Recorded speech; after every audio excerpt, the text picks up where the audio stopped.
নমস্কার বন্ধুরা, আজ আমি মাছের মাথা দিয়ে ইঁচড় রান্না করব।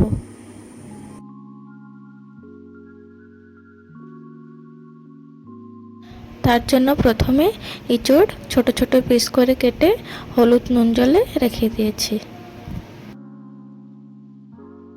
ইঁচড় সিদ্ধ করার জন্য কুকারের মধ্যে ইঁচড় দিয়ে দিচ্ছি।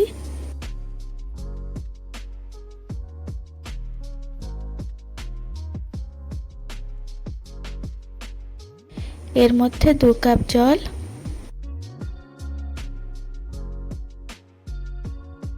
হাফ চামচ লবণ, হাফ চামচ হলুদ গুঁড়ো দিয়ে ভালো করে মিশিয়ে 2টো সিটি দিয়ে নেব।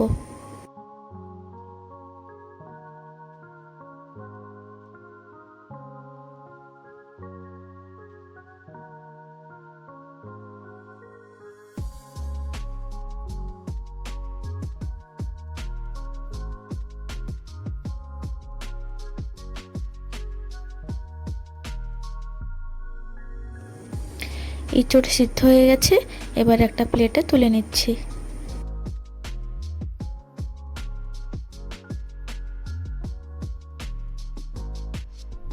মশলা বানানোর জন্য গ্রাইন্ডিং জারের ভিতরে রসুন, পেঁয়াজ, আদা দিয়ে ভালো করে পেস্ট করে নেব।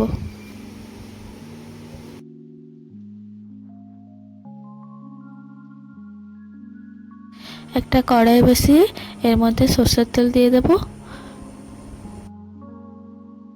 সরষের তেলটা যখন গরম হয়ে আসবে, এর মধ্যে নুন হলুদ দিয়ে মাখিয়ে রাখা মাছের মাথাগুলো দিয়ে ভালো করে ভেজে নেব।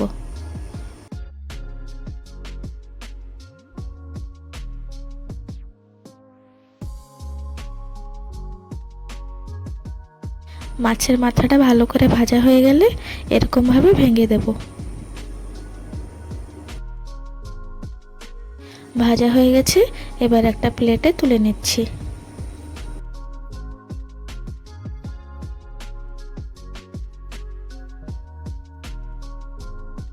মাছের মাথাগুলো ভাজার পরে একটু তেল রয়ে গেছিল, আর একটু তেল দিয়ে এর মধ্যে সিদ্ধ করে রাখা ইঁচড়গুলো দিয়ে দেব।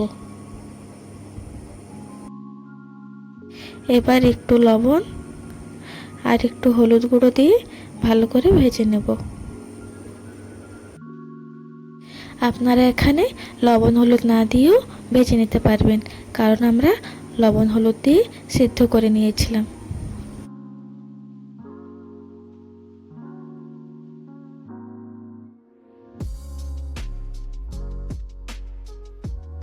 ইঁচড় ভেজে নিয়েছি, এবার আলু ভাজার জন্য কড়াইতে তেল দিয়ে কেটে রাখা আলুগুলো দিয়ে দেব। এবার এর মধ্যে একটু লবণ আর একটু হলুদ গুঁড়ো দিয়ে ভালো করে লাল লাল করে ভেজে নেব।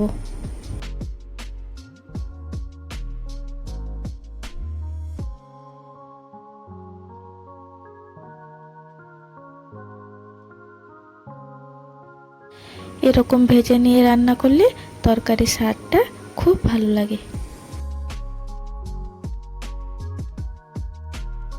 আলু ভেজে নেওয়ার পরে কড়াইয়ের মধ্যে তেল রয়ে গেছিল, এবার এর মধ্যে আর 2 চামচ তেল দিয়ে ফোড়নের জন্য জিরা, তেজপাতা, শুকনো লঙ্কা, ডালচিনি আর এলাচ দিয়ে একটু ভেজে নেব।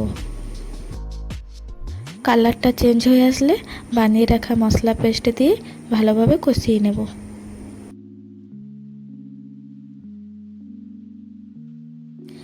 এবার এর মধ্যে স্বাদ মতো লবণ, হাফ চামচ হলুদ গুঁড়ো,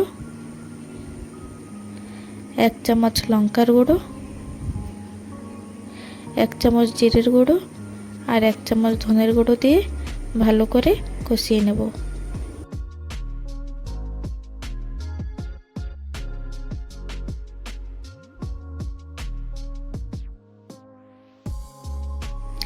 যখন মশলা থেকে তেল ছেড়ে আসবে, তখন ভেজে রাখা ইঁচড় আর আলুগুলো দিয়ে ভালো করে নেড়ে চেড়ে নেব।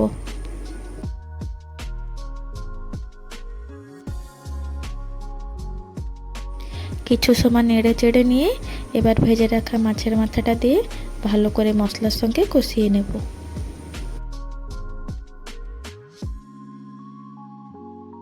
ভালো করে কষিয়ে নিয়ে এবার এর মধ্যে পরিমাণ মতন জল দিয়ে একটু নাড়িয়ে চেড়ে নিচ্ছি।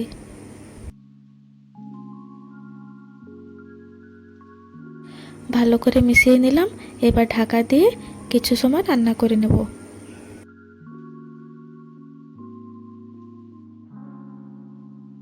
তরকারিটা যখন ফুটে আসবে তখন ঢাকনাটা তুলে নিয়ে একটু নাড়িয়ে চাড়িয়ে নেব। দেখুন আলুটা আর একটু সিদ্ধ হবে, তাই আর কিছু সময় রান্না করে নিচ্ছি।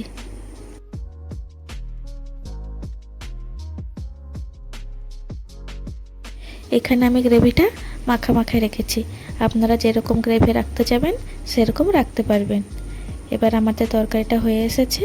এবার এর মধ্যে 1 চামচ গরম মশলা দিয়ে ভালো করে একটু মিক্স করে নেব। তরকারিটা হয়ে গেছে। এবার গ্যাসের ফ্লেমটা অফ করে একটা পাত্রে তুলে নিচ্ছি।